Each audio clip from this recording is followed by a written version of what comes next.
She asked her son to turn his head and look behind him. Her son did not grow taller in the past 5 months. He had also become 5 centimeters shorter. She suspected that this was not her son, so she went to the police station and found the captain. The captain said that Walter had been abducted for 5 months. Isn't it normal for him to get shorter because of the pressure? Go home and make some chicken soup for her. She gritted her teeth and said his son was the one who was getting shorter, but the captain said she had the report from the Child Identification Center. Julie couldn't do anything about it.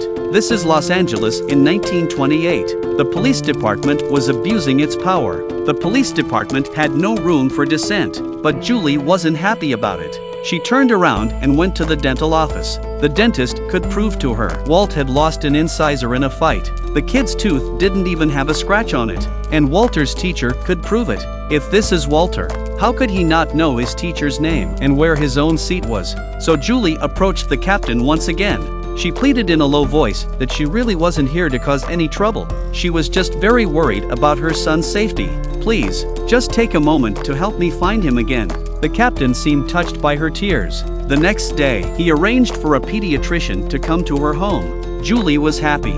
She thought things had turned around. But the first time the doctor saw the child, he said she looked just like his mother. Julie was speechless. She immediately took him to see the height of the child. Sure enough, the doctor had already conspired with the police. He said it was normal for the child to have a short spine due to compression, and once he returned, he also called the press. He said that Julie was avoiding her responsibilities as a mother. Julie was in tears. It was time to accept the reality. Then a priest called. He said he could help her to pressure the police. Julie felt like she had a lifeline. She rushed there immediately. It turned out that this priest was a righteous man. He had been fighting against the corrupt police department. They had agreed to do a radio show together at night, to tell the people the truth. But when she got home, she ran into a group of journalists who were following current events. So Julie told the reporters the truth. The press never wants to be too busy for traffic. They reported it on the spot. And all this soon reached the ears of the captain. This woman was arrested for something she didn't do. The police gave Julie the label of a psychopath. He also had her taken to the mental hospital on the spot, and the doctor inside was naturally one of them. The doctor came up with a straightforward agreement. Just sign and admit that the child is yours. Then you can leave immediately. Otherwise, you can stay until your hair turns gray and grow old. Julie really didn't dare to sign. As soon as you sign, no one will help her find the child. Fortunately, there is still someone out there who is thinking about her. It was the kind priest. The priest naturally knew that she was persecuted for missing the radio broadcast, so he found a top-notch lawyer and forced the police to pressure to get the mental hospital to release Julie. Julie was walking down the street. In a trance, she heard the paperboy shouting. The police department had recently discovered a serial murder case. The victims were all children. It was likely that her son was among them. In an instant, Julie's mind went blank.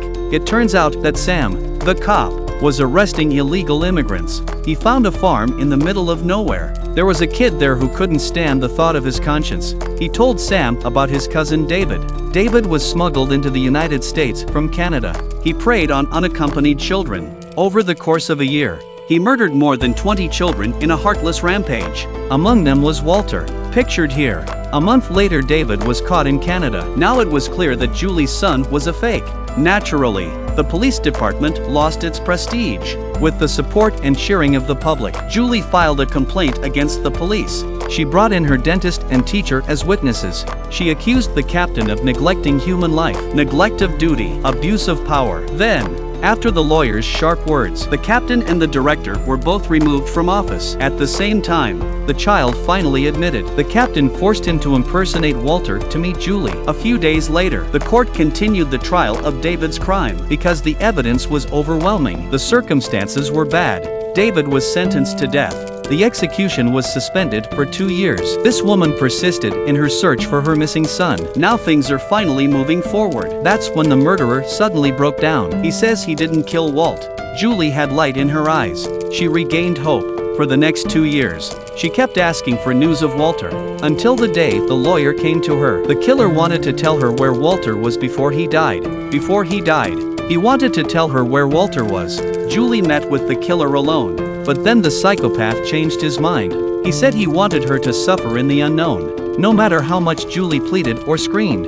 In the end, She didn't get Walter's whereabouts. The next day, the murderer was put on the gallows. It was all in the past. Julie's life was back to normal, until the day Julie received a phone call. Of the 20 children who were supposed to be killed, one of the children had been found. According to this child, there were 3 children who ran away with him. One of them was Walter. He remembers it very clearly because that night his foot got caught in the barbed wire. Without Walter's help he could not escape, but in the end, because the 3 of them scattered to escape, so he did not know whether Walter was dead or alive. Anyway, Julie now had a renewed sense of hope. Walter may be on his way home. Well, that's it for today's movie. See you next time.